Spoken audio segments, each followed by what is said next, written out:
A German officer stands before 35 starving, isolated American paratroopers and offers surrender terms. They're surrounded by 700 enemy troops with no food, no water, and no hope.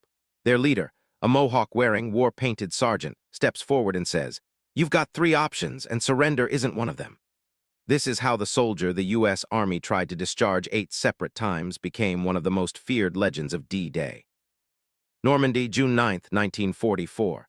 Sergeant Jake McNiece and the men later immortalized as the Filthy 13 are deep behind enemy lines, cut off, exhausted, running dangerously low on everything.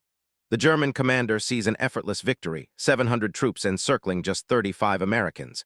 He walks out with formal surrender terms. According to U.S. doctrine, McNiece should delay, negotiate, or accept the inevitable. But McNiece has never been a by-the-book kind of soldier.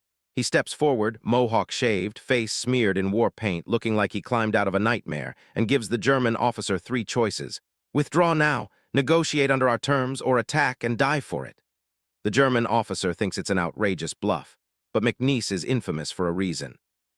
This is the paratrooper the Army tried to boot 8 times, for fighting, ignoring orders, breaking discipline, and generally doing whatever he wanted. The only reason he stayed: when the bullets started flying, McNiece won battles no one else could. The German officer studies his expression. No fear, no hesitation.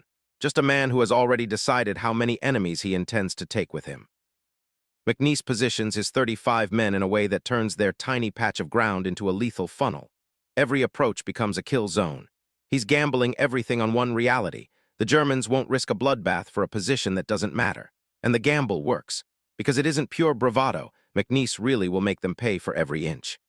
After a tense standoff, the German commander realizes the cost of attacking this madman isn't worth the reward. He orders the withdrawal. 700 German soldiers walk away from 35 filthy, starving, defiant Americans.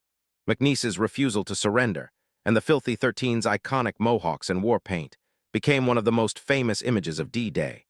The lesson: sometimes being too wild to quit convinces the enemy you know something they don't. The man the Army tried to expel 8 times ended up saving every single one of his men by refusing to accept the obvious outcome.